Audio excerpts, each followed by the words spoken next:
डिस्ट्रिक्ट बुनेर डगर जेल دی موږ سره دا لګي چې یو خو موږ سره د بجټ او مسلې موږ سره د بیانې نه وي. نو که موږ سره د بیانو امداد وشو نو به تاسو ډېره غټه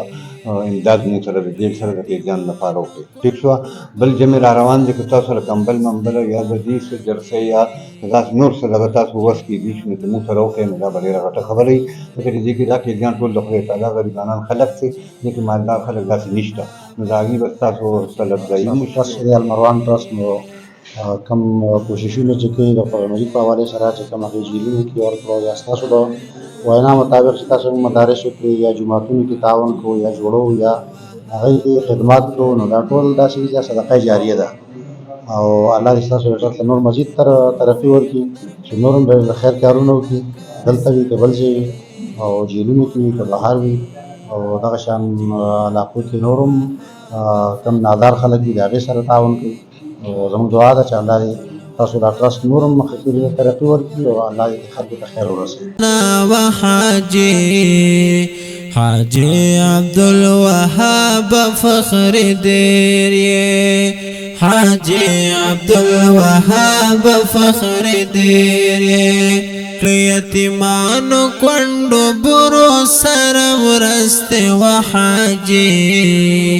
حاجی عبدالوهاب فخر دیر حاجی عبدالوهاب فخر لور دیر دا هر وګړی په دعا کې یادوینا وحاجی حاجی عبدالوهاب فخر دیر. بسم الله الرحمن الرحیم. پروګرام پښتو باندې ریاض او ما تاسو ته غوړې ډیسټریکټ بونیر ډګر جیل دی.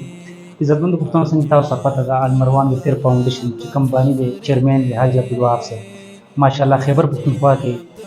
د جمعتونو حوالې سره مدرسو حوالې سره ډېر خدمات ډېر زیات اکټیویټیز یې وکړه او اوس یې فوکس د چې کوم ډسټرکټ څونه جیلونه دي هغې قرآن مجید نه ماشاءالله ډونیټ کړه فري آف کاسټ قیدیان ته. نن موږ یوه هڅه وکړه د بونیر جیل ته راغلو غالبا 500 پورې چې کوم قرآن عظیم الشان دی هغه موږ راوړه او موږ فري آف کاسټ ډونیټ کړه. ما سره دا وخت محمد علي صاحب موجود دی په څنګ د دوه مشرۍ کې موږ هغه دوی ته ډونیټ کړه. السلام علیکم. اعوذ بالله من الشیطان الرجیم. بسم الله الرحمن الرحیم. دا موږ سره د المروان د فاونډیشن د طرفه عبدالوهاب صاحب هغې موږ ته دوی رالیږلي د خپل ټیم او دلته چې موږ د قرآن مجیدونو جیل ته قیدیانو لپاره راوړو. موږ د دې ډېره غټه شکریه ادا کوو او چې دوی دا خپل کارونه پرېښوده زموږ جیل ته موږ له ټیم راکړه دلته راغلو او انشاءالله چې آینده لپاره به دوی موږ سره خپل تعاون جاري ساتي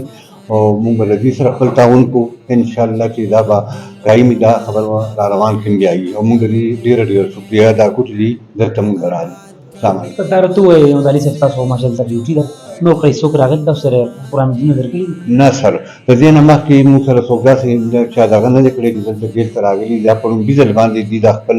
دغه وکړو دلته کې دوی راغلو د المروان فاونډیشن والا او د عبدالوهاب صاحب د دې مشر د هغې د طرفه دا ټیم موږ ته رالېږلی شوی دا قرآن مجیدونه موږ د دې نه وصول کړو او د دې موږ یو ځل بیا شکریه ادا کړو.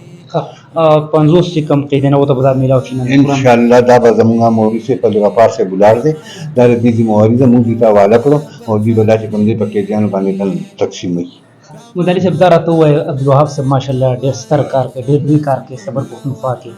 دا راته ووایي ستاسو جیلونه نور قسم وسلې وي دوایي حوالې سره جن را روان دی بلینکټ کمبل هم لګي څادرګي هم لګي خامخا نو څه لګي نور سر دې کې موږ سره دا لګي چې یو خو موږ سره د بجټ او مسلې موږ سره دوایانې نه وي. نو که موږ سره د دوایانو امداد وشو نو به تاسو ډېره غټه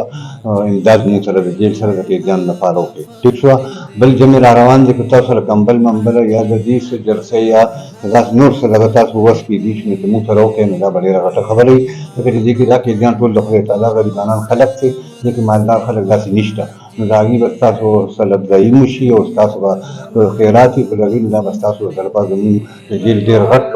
امداد تاسو موږ سره وکړئ او دا قیدیان به ټول خوشحاله شي. نو که تاسو موږ سره دغه کمبل وي پیلاوټ کړئ روم وړئ نو دا جمع را روان دي د دې شي او د دوایانو خاص کر د دې سیزونو موږ ته دننه ډېر غټ تکلیف وي نور موږ ته دغه خدای ته سيزونه چې کوم دا ضروري پکار دي نو په دا امداد موږ سره وته تاسو باندې ډیره غټه شکریا ادا کوو او ان شاء الله موږ به دا یا تاسو بیا به تاسو سره مرابطې کوو تاسو ته بیا شکریا ادا کوو ټیک دی ډېره مهرباني ډېر عزت مدرس صاحب سره مو خبرې اترې وکړې او ان شاء الله عبدالوهاب صاحب ته موږ دا خبرې دا کمی د جلد می کړمې دي چې دا ان شاء الله ورځ حل شي نو جمع را روان دي کمپلین کړي کمپلي صادرګي دي دا مسلې په زیات جیلونه کې نو کوشش وکړو چې دا ټول موږ بیا دوباره کوو ځان سره ان شاء الله دا ډیټا کلیکټ کړو تاسو به قاری صاحب څنګه جی تاسو ډېره مهرباني الله مقدر وکړه او دا اساسي ټرست چې المروان ټرست نو کم کوششونه چې کوي د قرآن مجید په حواله سره چې کوم هغه جیلونو کې ورکړو یا تاسو د وینا مطابق چې تاسو مدارس کې یا جماعتونو کې تعاون کوو یا جوړو یا هغه خدمات کوو نو دا ټول داسې صدقه جاریه ده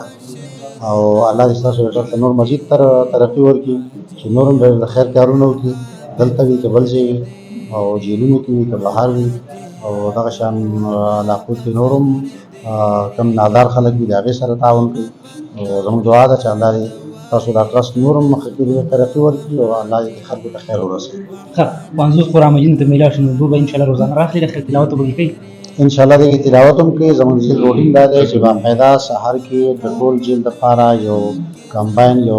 غټ کلاس وي په هغې کې ټول درس کوي د قرآن مجید هغې کې باقاعده ترجمه پکې نه کوي بیا د ناظرې کلاسونه وي باقاعده هغې پکې د ناظرې سبق هم وایي او بلکې د حفظ هم موږ سره شته د هر یو کلاس کې زموږ سره ملګري شته او هغې سبقونه وایي او دې کې انشاءالله دا به بالکل بلکې زه دا وایم چې فی الحال به دا کېدای شي کم وي او زیات باندې زه ان شاء الله موږ نور هم چپای روانه ده خیر سره که بیا تفسیر سره هم لګېږم نو باقاعده مو خپل نمبر دې کوم سره رابطه کوم ټیک ان شاء الله دې مهرباني ان شاء الله ډېره مهرباني عزتمند پښتنو پروګرام به سره ترسي دا د ډګر جیلو د بونیر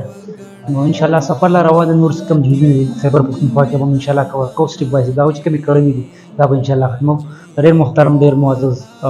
انمروان چې کوم چیرمن راجر دواب صاحب دا به مشرک به ان شاء الله دا کړم حل کیږي دا د نن خبرونه خپل قربات او رحمان ورکړي اجازه تلوي الله پامان